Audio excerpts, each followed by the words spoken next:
So we thought the Blue Jays would be able to gain some momentum after their win against the Tigers, getting a lot of hits, scoring 8 runs, doing a good job, getting a good start. No. Blue Jays lose 7-2 to the New York Yankees, and right out of the gate, guys, I want to apologize to you guys for not being able to upload the draft video for the Blue Jays. That'll be uploaded kind of when I get home. It's been a whirlwind of the last couple days. Plus, the Blue Jays only made 2 selections yesterday, so I thought to myself, there's no real point in making a whole video on 2 guys. I'm going to wait till the draft's over and then kind of go through the top 10 rounds, something along those lines in a video back in our normal spot in like a day or so. All right, I just want to give you guys a heads up there right away. And now let's break down this miserable game that was. What we saw in May is that it was so inconsistent, right?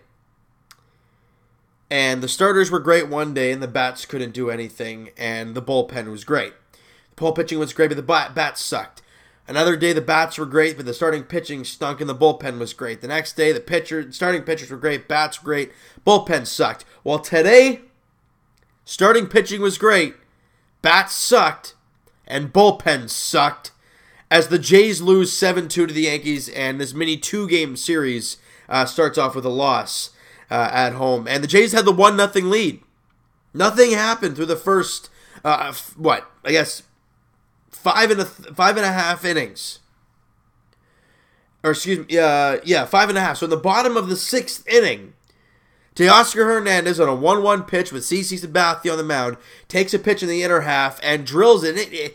It was a high arcing ball, and it just got into the Jays bullpen as the Jays take the 1-0 lead.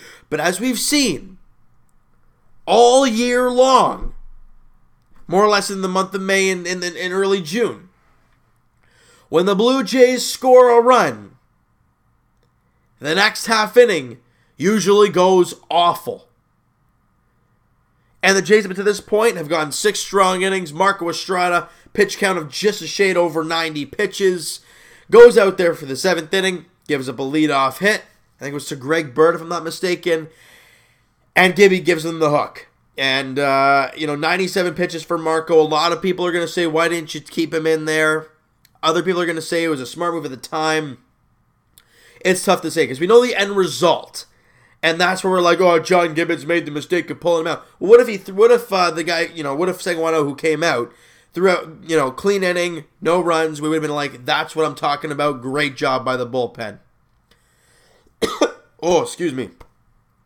But instead, Seguano comes out and hits Didi Gregorius, walks the next batter, and Andujar is up, the rookie. And of course, he's got to hit his first Major League Grand Slam against the Blue Jays, and it's 4-1 Yankees. So once again, the Blue Jays score a run in the top of the 6th, in the bottom of the 6th, top 7, they give up a 4 spot and they're down 4-1. So that sucks. Bottom half of the 7th inning, Kevin Pillar hits a home run to make it a 4-2 game, but it's very late. At this point, everyone's drained and emotionally drained after this one. Top of the 8th inning, Biagini gives up a hit. They bring in Aaron Loup. He walks a batter, then gives up a 3-run shot to Aaron Hicks. It's 7-2, and that's all she wrote. So, let's break this thing down a little bit. Is there any positives on the offensive side? Not really. The team only gets two runs on 3 hits. A Solarte single in the 1st inning, and 2 solo shots from Hernandez and Pillar. That's it. Marco Estrada gave you a terrific outing. 6 innings, 6 hits, 1 run, not a single walk, and 6 strikeouts. He was awesome. But then Seguano comes out and hits a batter, gives up a hit, walks a guy, gives up 3. 3 earned, obviously, because the extra run was given to Marco Estrada for the leadoff base runner leading. And then Biagini gives up a run, technically, as Aaron Loup gives up the 2-run shot. And Tim Meza comes out in the top of the 9th and throws a clean inning of work. And I want to see this guy actually get a shot. Like Dwight Smith Jr., this guy has been in Buffalo for quite a while. He has proven himself, to me at least, that he has some potential.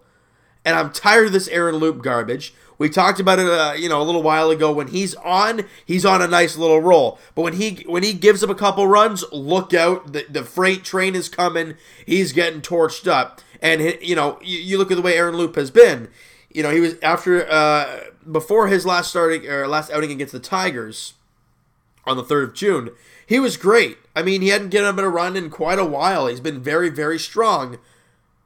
But then he gives up 2 hits in the run against the Tigers. And then the 1 hit, which is the 2-run shot, and walks a batter. 3-run shot, and walks a batter. So his last 2 outings have not been good. Are we seeing that type of Aaron Loup now? I don't know. But the inconsistency continues. The inability to win 2 games in a row continues. And it's sad. Positive news, Marcus Stroman threw a simulated game today. Looks like he's going to be starting to get into some innings. I don't know if it's not a rehab start, but he's going to throw some side innings or something along those lines. Great to hear that because, hey, I want to have him back. I mean, having Marcus Stroman back in the rotation would be very, very nice. But this team squandered a great outing from Marco Estrada. And the inconsistency of the starting rotation and the inconsistency of the team as a whole continues to to break this team apart. You look at the way Marco Estrada has been, right? He threw, a few outings ago, he went 6 2/3, 6 innings, and 6 innings. He had 3 great starts. But then his last 2 have been awful. Today, he was great. You don't know what you're going to see from Marco. Today, he was dealing. The changeup was down. It was moving. He was mixing in his curveballs nicely. He looked really good. Team couldn't get any hits, and the bullpen blew up. Story of the game. And this team, like we thought, maybe they could gain some mojo, just do not. They're 8 games under 500. They continue to struggle. And we'll get to the draft in another video. I would love to touch on that a little bit, but we're not going to do that. We'll save that for a totally separate video for you guys. Game 2 of the series, I guess the finale of the series, if you want to call it, goes tomorrow night as the Jays look to, split the mini 2-game set with the New York Yankees. Sonny Gray versus Sam Gaviglio, 7:07 first pitch at Rogers Center. I don't know what to say, guys. I mean, we heard today about Vladdy Jr. possibly getting a call up to AAA Buffalo. Got the update today, and I'm like, okay, that's his final step before the big leagues. And I think if he goes to AAA, he will stay there for the rest of the season. I think, unless Buffalo, I don't know what the record is, unless they make the playoffs, or if they don't make the playoffs, and he can come up in September, that could be an option. But as of right now, that could be his final step before next year, and taking the final step into the big leagues. I don't know if it'll happen. Just wanted to give you guys the update there. All right, so you know what, guys? That is going to do it for this one. You guys enjoyed this video, and you guys hated the bullpen today once again. Hit that like button. I do appreciate that. Hit the subscribe button if you guys have not already. Comment down below. What'd you guys think of the game? I mean, what'd you think of Estrada's outing? What'd you think of the approach of the hitters against CC Sabathia, who was stellar? What did you think of the bullpen? Where did O go wrong? Where did Loup go wrong? I want to hear what you guys have to say. And we'll talk to you guys tomorrow night back in the normal location as the Jays take on the Yankees. Game 2, I guess the finale of the mini 2-game set against the Yankees. Sonny Gray, Sam Gaviglio, 7:07 first pitch. Let's hope for a split, and we'll talk to you guys then.